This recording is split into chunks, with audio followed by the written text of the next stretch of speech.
Esquivel desde los Estados Unidos.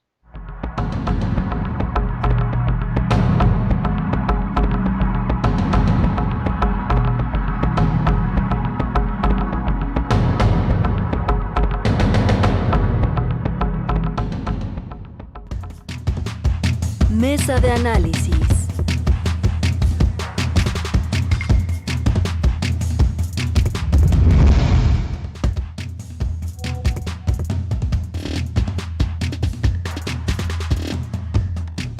Bueno, pues estamos esta mañana enlazándonos con Alfredo Figueroa. En cualquier momento estaremos con Gabriel Reyes Orona para hablar, bueno, de muchos temas. Alfredo, buenos días y bienvenidos. Saludos, ¿cómo estás? Buenos días, querida Carmen. Saludos al auditorio. Gracias por estar aquí. Ya enlazamos con Gabriel Reyes Orona. Hola, Gabriel, ¿cómo estás? Saludos, buen miércoles. Muy buen día a todos, un saludo. Gracias a todos, a los dos. Bueno, hay una galería de temas muy importante. Creo que podemos empezar. Les propongo, habrán seguido de cerca el planteamiento que hizo el presidente de México esta mañana. El plan económico, al final de cuentas, se esperaba una serie de directrices que ya se van a publicar en el Diario Oficial de la Federación, están publicándose en el Diario Oficial de la Federación, y es esto que el presidente plantea como una respuesta diferente al tipo de respuestas que en otros momentos ha tenido México y otros países cuando hay una crisis económica y financiera de la dimensión que sea. Aquí el tema es no endeudarse, es restringir al máximo el tema de los recursos públicos para la operación gubernamental, recortar más los ingresos de funcionarios de alto nivel en el gobierno mexicano, reducir subsecretarías sin dejar que esas personas que dejarán de ser subsecretarios tengan su propio ingreso y se mantengan en la estructura gubernamental. En fin, lo que se dijo esta mañana, lo digo aquí a grandes rasgos, tiene que ver con un planteamiento diferente, dijo el presidente, a las respuestas neoliberales. ¿Qué opinión les merece lo que esta mañana se escuchó por parte del Ejecutivo? Y les propongo, de la mano de lo que anunció el Banco de México ayer, que es un paquete, una serie de medidas relacionadas con la baja de tasa al 6%, más una inyección de recursos a través de instrumentos que permitan tener financiamiento vía la banca privada, vía la banca de desarrollo a las empresas de todo tipo, micros, pequeñas y medianas empresas en México. ¿Qué te dice este planteamiento general del plan del presidente mexicano y del Banco de México? Propongo que sea en las dos rutas. Gabriel. Pues sí, Carmen, mira, ya analizado el anuncio que hace el Banco de México, sin duda alguna, es muy claro, no se parece en nada al neoliberalismo. Es decir, todo lo que se está planteando no es nuevo, es más bien el modelo de los 70s, el modelo anterior al neoliberalismo, porque el Banco de México está acudiendo a medidas que ya empleó en el pasado. Son 9 medidas y una décima que es de la Comisión de Cambios, que disfraza de alguna manera el asunto de la liquidez, pero que en realidad de lo que se trata es volver a hacer una función de acreditante de última instancia a través de sus operaciones. Lo más preocupante de este anuncio que hace el Banco de México es que le presta al gobierno, algo que ya habíamos superado los mexicanos hace varias décadas, este asunto de volver a que la máquina del dinero se vuelva el mecanismo de financiamiento, sí, es muy puntual en cuanto a que no se acude a deuda. No hay deuda pública, no hay deuda externa, ni deuda interna colocada entre acreedores, pero el mecanismo es exactamente el mismo al que utilizaban Luis Echeverría y José López Portillo.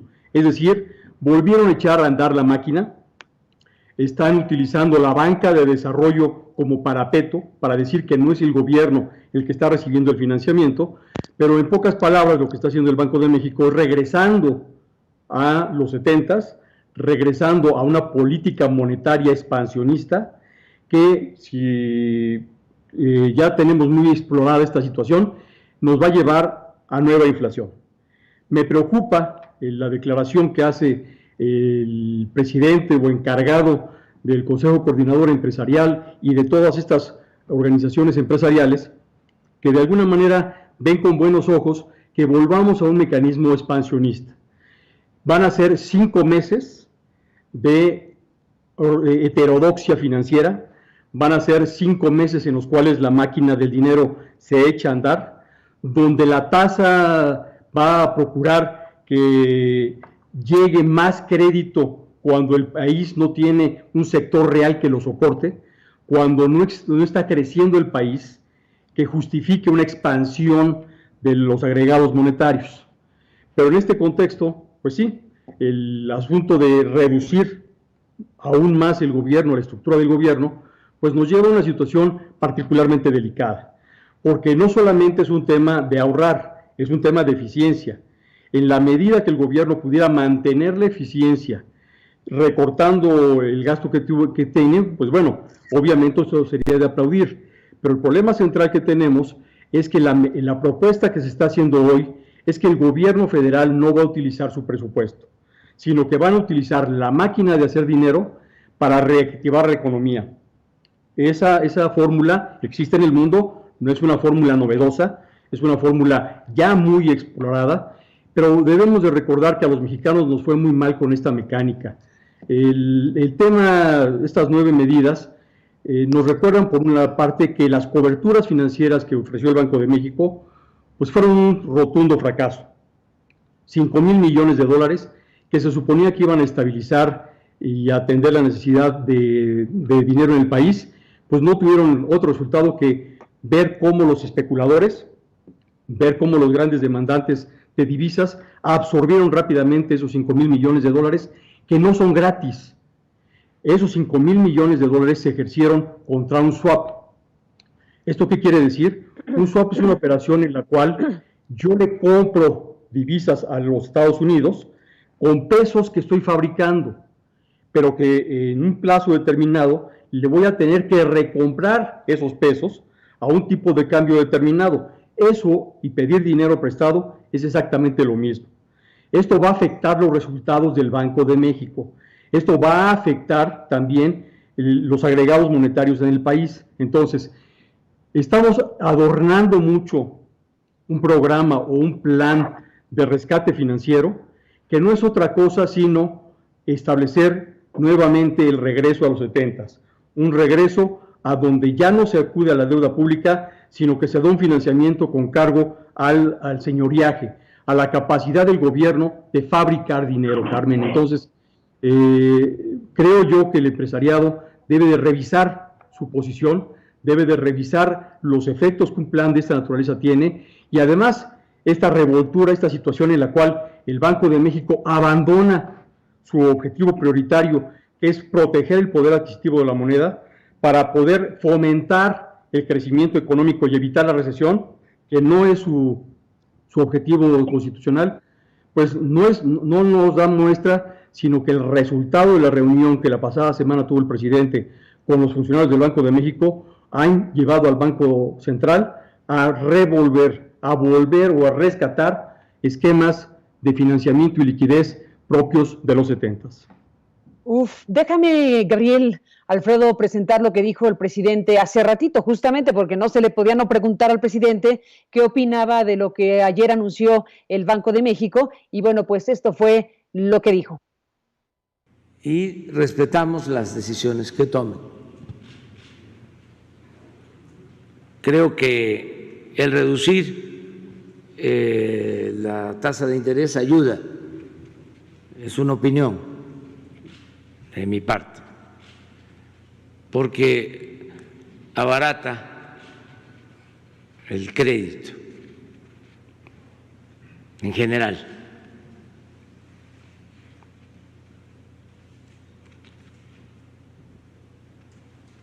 En lo que debemos de tener cuidado es en el uso correcto,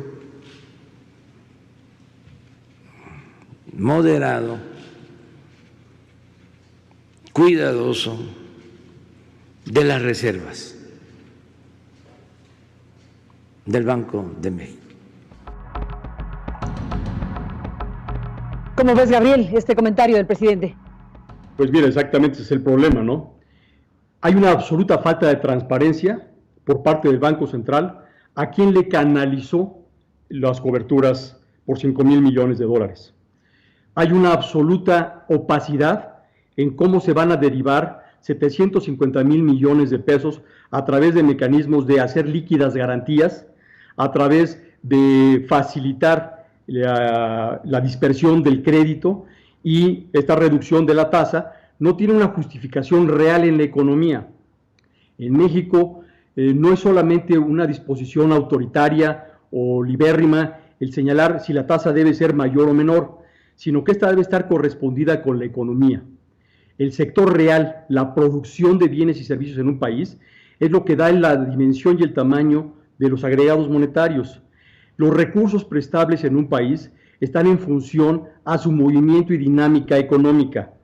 Ni el crecimiento, ni la dinámica del aparato productivo, ni las condiciones de negocios en México permiten realmente que se aumente la base monetaria, que se dé esta expansión de la liquidez, sino que se hace de manera forzada para evitar una recesión todavía mayor.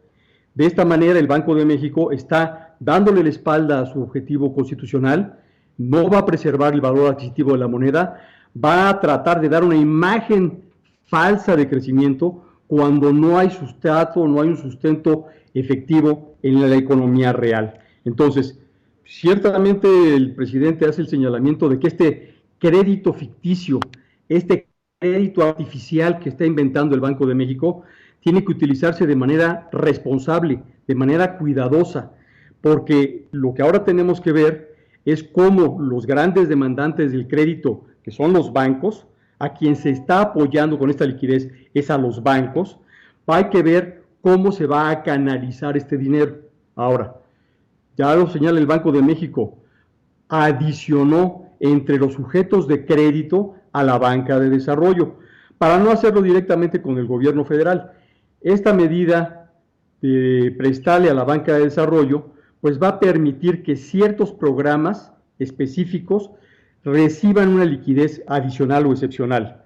Lo que sería muy grave, muy delicado, es que la banca de desarrollo le siga prestando a Petróleos Mexicanos, que la banca de desarrollo le siga prestando a operaciones y actividades y programas de gobierno que no pueden ser fundados presupuestalmente, porque entonces lo que el Banco de México estaría haciendo es prestándole al gobierno para desarrollar actividades y funciones públicas, que es exactamente lo que está prohibido en la Constitución. Entonces, Carmen, creo yo que no hay muchas opciones. Sin duda el tema es muy grave, muy delicado. Tenemos 4 jinetes campeando en el país. Tenemos una crisis de seguridad, tenemos una crisis sanitaria, tenemos una crisis financiera y tenemos además una crisis de enfrentamiento entre los políticos y los empresarios. Estos 4 jinetes que campean en nuestro país, pues demandan medidas muy profundas, pero el Banco de México está dando una respuesta que pues nos devuelve lamentablemente, como lo he dicho, a los 70s. Es claro que Alejandro Díaz León llegó al Banco de México en el 91, es decir, no estuvo en los 80s en el Banco de México, no sabe lo dañinas que son las propuestas que está haciendo para el país, no sabe cómo el cortoplacismo va a acabar con el esfuerzo que se hizo durante décadas para que México regresara a una seriedad y a una disciplina fiscal y monetaria que se está echando por la borda a través de 10 medidas que hoy el día anuncia el Banco de México. Permíteme, Alfredo, volver a preguntarle algo a Gabriel, si me esperas un momentito para escuchar tu punto de vista, pero me parece muy importante lo que está planteando aquí Gabriel. A ver, Gabriel Reyes Orona, entre las medidas anunciadas por el presidente de la República y las medidas anunciadas por el Banco de México que estás tú analizando, ¿qué me dices? ¿Son rutas distintas? ¿Se contraponen? ¿Son esquizofrénicas? ¿Se empata una con la otra? ¿Cómo explicar, cómo entender lo que va a ocurrir con lo que anuncia el presidente hoy en su decreto publicado en el Diario Oficial de la Federación y con lo que anuncia la banca central? Las dos cosas. No, son totalmente complementarias y es perceptible perfectamente que la reunión que tuvieron el presidente y los funcionarios del Banco de México deriva en los anuncios que precisamente el día de hoy se nos hacen conocer. ¿Por qué? Porque están insistiendo en que no sea el presupuesto federal el detonante de la actividad económica. Es decir, el gobierno no va a gastar directamente. El presupuesto federal se queda tal y como está e incluso redirecciona algunas de sus cantidades para ejecutar los planes y programas que ya se habían anunciado. ¿Esto qué quiere decir? Que se va aún a reducir más el gasto de la administración para poder canalizar a ciertos programas y proyectos que ya todos sabemos cuáles son, pero entonces le está encargando, le está encomendando al Banco de México que la reactivación económica venga a través de la fabricación de dinero. Lo que está diciendo el presidente es: no va a haber apoyo presupuestario, no va a haber una intervención de las finanzas públicas en el rescate a la economía. Lo que vamos a hacer es lo que Luis Echeverría o José López Portillo hubieran hecho. Vamos a imprimir más dinero.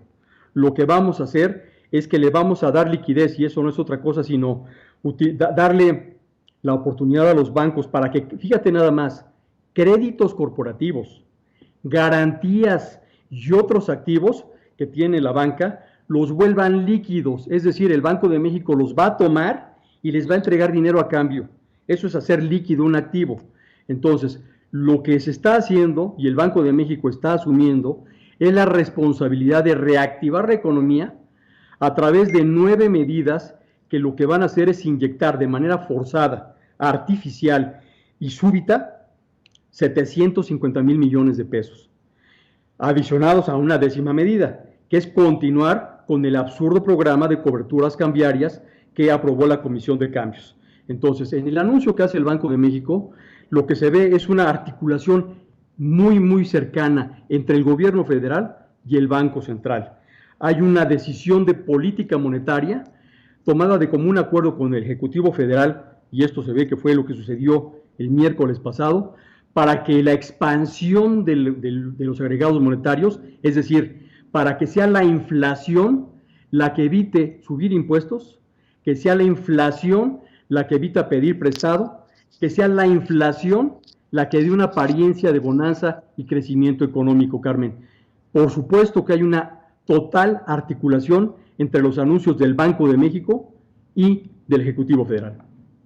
Déjame cerrar para este primer arranque de la mesa, Gabriel, Sí. con este tuit que subió el exsecretario de Hacienda y ex candidato a la presidencia de México por el PRI, José Antonio Meade. José Antonio Meade escribe en su cuenta oficial de tuit lo siguiente: en la difícil coyuntura por la que atraviesa nuestra economía, Banjico, Banco de México, está haciendo la parte que le toca. Las medidas anunciadas ayer ayudarán mucho a mantener orden en los mercados y acceso a la liquidez. Debemos de recordar, Carmen, que Alejandro Díaz de León desarrolló su proyecto político y llegó al Banco de México con el apoyo incondicional de José Antonio Meade. Debemos de recordar que ya no es ningún secreto que tanto Ursúa como Herrera tenían como asesor de cabecera en la Secretaría de Hacienda a José Antonio Meade. Lo que está haciendo hoy en día Meade es simplemente consolidando, soportando o de alguna manera fundamentando el consejo que le dio al Banco de México. Estas medidas vienen del más neoliberal de los neoliberales, pero acudiendo a lo más populista de lo que México ha tenido. Alejandro Díaz de León y su cliente Arturo Herrera están recibiendo puntualmente las recomendaciones que ha hecho José Antonio Meade. No tengo ninguna duda de que este proyecto, este programa, ha contado con este asesor estrella, que pues no tiene ningún empacho en manifestarse como, pues vamos a decir, apoyo o fan del nuevo esquema de apoyo a la liquidez. Las muy buenas y muy bien cobradas consultorías de José Antonio Meade hoy en día son norma en este país. ¿Cobradas, dices? Por supuesto, o debemos de pensar que José Antonio Meade lo hace gratis. Debemos de pensar que Alfonso Romo está negociando y reestructurando deudas de los estados gratis. Debemos de pensar que estas visitas constantes a Palacio Nacional de José Antonio Meade los hace pro bono, o a través de algún mecanismo, José Antonio Meade y el aparato que él ha establecido, en el que también se encuentra José Antonio González Fernández, es gratis. Carmen, no solamente el Auditor Superior de la Federación, el gobernador del Banco de México, sino muchos otros funcionarios fueron promovidos y patrocinados por José Antonio Meade antes de ser candidato a la presidencia de la República. El presidente de la República, sí. No, me refiero que sí, que eso es otro tema. Sí, pero es un tema que lo dejamos aquí, te parece, porque, bueno, es de tal tamaño el asunto que, bueno, dejamos esta parte que estás planteando sobre asesorías de esta naturaleza, ya la describiste. Déjame detener, Gabriel, perdón que te interrumpí, pero bueno, está tu análisis global de las medidas anunciadas por el Banco de México, de las medidas anunciadas por el presidente de la República. Déjame que escuchemos a Alfredo Figueroa, pues, ¿cómo ves las cosas, Alfredo? Bueno, lo primero que tengo que decir, Carmen, es que no es que estemos intentando detener la recesión. No hay ninguna economía en el mundo, ninguna, que no esté en recesión. Todas las economías están en recesión en este momento, en el mundo van a entrar en un proceso de recesión. Y lo que creo que hay que valorar es la idea de poder actuar para no entrar en lo que se llama, en términos económicos, depresión, que sería ya una condición muy grave.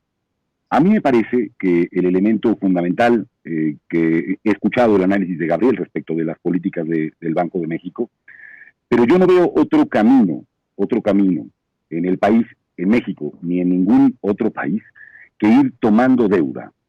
Y esta es la parte que más me preocupa del proyecto, digamos, económico que ha presentado el propio presidente de la República.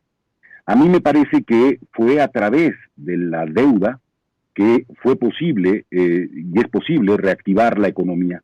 Necesitamos un plan de inversión lo suficientemente sólido, lo suficientemente fuerte para poder reactivar en su momento la economía.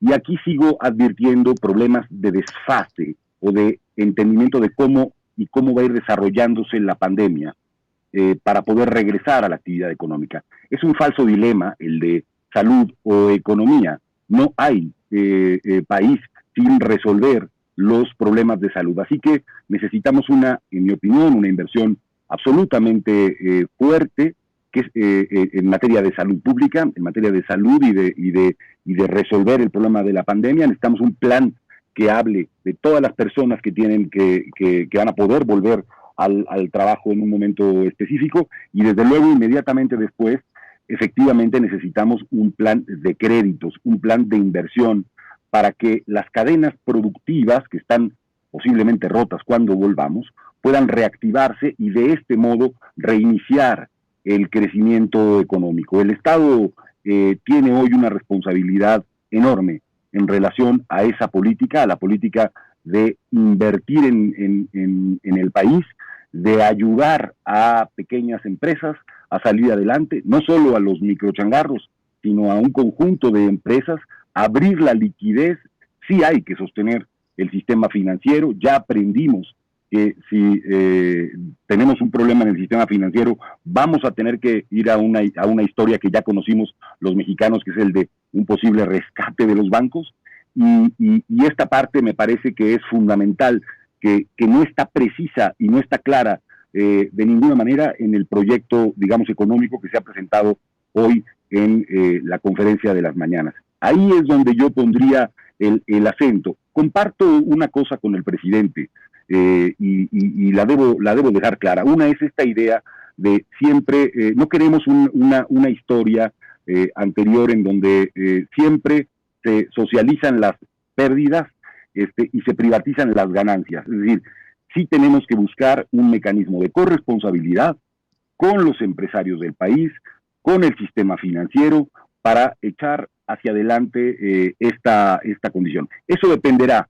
en muy buena proporción de cómo enfrentemos la pandemia y qué tan pronto seamos capaces de regresar, yo no diría a la normalidad, sino a esto que se llama en el mundo una nueva normalidad. Concluyo con algo, Carmen. Te doy algunos datos nada más de lo que está haciendo otras naciones, muy rápido. En todas las naciones, digamos, están haciendo una inversión muy clara en distintas políticas, medidas fiscales, gasto en salud, gasto en recuperación económica y garantías estatales para préstamos a empresas. Eso lo está haciendo, digamos, la búsqueda de todas las economías en medidas que se conocen como contracíclicas en muchos sentidos. Gabriel, déjame retomar el hilo de lo que menciona Alfredo, donde está coincidiendo con el presidente de México, y yo también coincido con esta parte, sin duda, que tiene que ver con capítulos traumáticos para México. Si alguien sabe del tema, eres tú, porque a ti te tocó estar en primera fila cuando aquel tiempo del rescate bancario, cuando aquel tiempo del Fobaproa, del IPAF, de todo lo que sucedió en México. Bueno, tú fuiste una figura central en ese momento, una de las figuras que estuvo en este proceso para México. Bueno, ¿qué tipo de cosas dirías 2020 después de haber vivido Fobaproa e IPAF en México? Pues que Carmen, pues no quisiera decirlo, pero es exactamente lo mismo. Lo que debo de reconocer es que lo único que sí ha hecho de manera honesta Alejandro Díaz de León es no mandar a un tercero a que lo fusile. Esto que está pasando, en lo que estamos viendo, el Banco de México lo que está anunciando es un rescate bancario. Lo que no sucedió en 1995 es que el Banco de México asumiera su papel de acreditante de última instancia. El anuncio que hace el Banco de México es que no va a utilizar un fideicomiso, es que no va a utilizar un vehículo con un nombre exótico como el del Fobaproa, pero lo que está haciendo es exactamente lo mismo. Lo que está haciendo el Banco de México es rescatando a los bancos. ¿Cómo? A través no de la compra de los créditos, sino a través de darles crédito a cambio de créditos corporativos que la banca tiene. ¿Qué es lo que está haciendo la Comisión de Cambios? Estableciendo una ventanilla de liquidez de dólares exactamente igual a la del Fobaproa. ¿Qué diferencia hay entre este rescate bancario y el que hubo en los 90s? Carmen, ninguno. El único cambio que hay es que no pusieron, como lo hizo cobardemente Miguel Mancera, a un testaferro en medio. El Fobaproa lo único que hizo fue darle liquidez a la banca, darle la sustitución de activos tóxicos y darle la posibilidad de tener acceso a una ventanilla de dólares. En otras palabras, Carmen, este es un Fobaproa sin nombre. Este es un rescate exactamente igual, con una grave diferencia, que aquí hay crédito al gobierno, aquí hay crédito o financiamiento a la banca de desarrollo. Si uno entra con detalle y con cuidado a lo que hizo el Fobaproa y lo que está haciendo el Banco de México hoy, en el año 2020, pero lo analizamos dentro de unos 5 años, que fue lo que pasó, el Fobaproa comenzó como lo está haciendo exactamente hoy el Banco de México, pero en 5 años la situación se descompuso. Los créditos que compró se deterioraron y entonces tuvo que quedárselos. ¿Qué pasaría si los créditos corporativos que hoy el Banco de México va a tomar como garantía a cambio de la liquidez se descomponen? Pues se va a tener que quedar con esos créditos. ¿Qué es lo que va a pasar con aquellas instituciones que no puedan honrar la ventanilla de dólares? Pues va a tener que ser objeto de un rescate. Carmen, el Banco de México está haciendo lo que la ley le manda, ser acreditante de última instancia. Pero esto, le guste a quien le guste y le llame como le llame, es un rescate bancario, que empieza por rescatar a los banqueros para que estos, a su vez, rescaten a sus acreditados. A ver, si yo entiendo lo que plantea el Banco de México, bueno, te escucho con enorme interés y con preocupación al final de cuentas, pero a ver, déjame junto con Alfredo Figueroa, por supuesto, déjame detenernos en cómo se frasean las cosas. Si leemos la comunicación del Banco de México respecto a esta inyección a la economía de 750,000 millones de pesos, lo que dicen es que se va a inyectar este dinero a través de una serie de instrumentos que buscan dotar de liquidez a los mercados bursátiles, a los mercados financieros, y que sea esto destinado, dice el comunicado, a la micro, pequeña y mediana empresa y a los hogares que han visto reducidas sus fuentes de ingresos por la contingencia sanitaria. Así se plantea el asunto, Gabriel. no como un rescate bancario, no como un rescate financiero como el que nos trastocó la existencia en 94-95. Claramente, Carmen, habilidad hay. No se les critica de ser torpes o de hacer un planteamiento errado. O sea, teniendo muy claro cuál es la sensibilidad del tema, no están hablando de que el FOBAPROA vaya a ser un rescate bancario, porque el FOBAPROA ya ni siquiera existe. El problema hoy no es de un seguro de depósito, no es el IPAB, no es un problema de seguro de depósito. Hasta este momento no están en riesgo los depósitos de los cuentavientes. Hoy en día está, al igual que en 1995, un problema de solvencia o liquidez en la banca, porque los activos que tiene la banca no son, no le permiten continuar el círculo o el proceso de crédito. Pero si tú te vas al comunicado estricto del Banco de México, justo lo que está haciendo es utilizando los créditos corporativos, es decir, los grandes deudores de la banca, están sirviendo de garantía a facilidades crediticias. ¿Qué es esto? Pues recibir liquidez poniendo en garantía los créditos corporativos. ¿Qué es esto? Un símil o un equivalente de la compra de cartera. Para que esto se convierta en el FOBAPROA, lo único que se necesita es tiempo. Esto, Carmen, es un rescate bancario disfrazado bien o mal, con otros nombres, pero no es otra cosa sino que la inyección de recursos por parte del acreditante de última instancia al sistema financiero, en el cual lo que se va a requerir es una absoluta transparencia.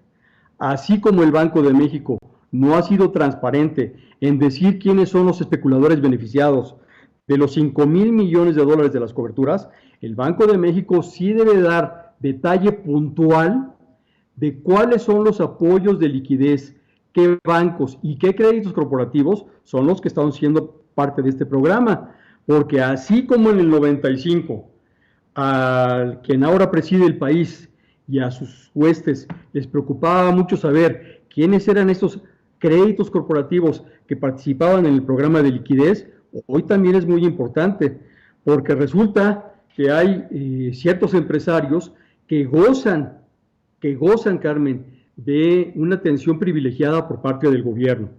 ¿Cuántas aseguradoras han sido rescatadas en este país? Pues hasta hoy, solamente la que está relacionada con Salinas Pliego.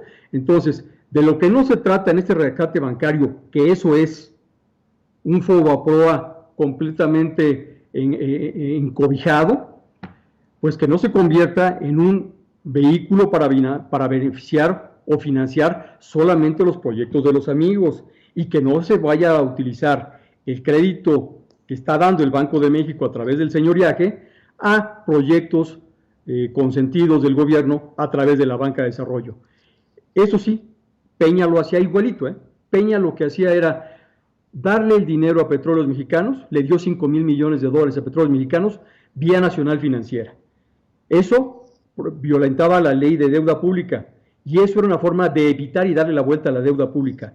Ese mecanismo que inventó José Antonio Meade, curiosamente aparece otra vez en las medidas que el Banco de México propone. Claro, no le ponen los mismos nombres, no hacen los mismos anuncios, pero hacen exactamente lo mismo. Es pues el mismo programa, pero con otra presentación. Uf, y recontra uf. Déjame, Gabriel, Alfredo, hacer una pausa porque necesitamos respirar después de todo lo que escuchamos. Déjenme hacer una pausa y volvemos en esta mesa de discusión. En esta pausa, bueno, necesitamos un poco de oxígeno. La Tierra también necesita un poco de oxígeno. Hoy es el Día Mundial de la Tierra, el 50 aniversario de esta conmemoración. Volvemos.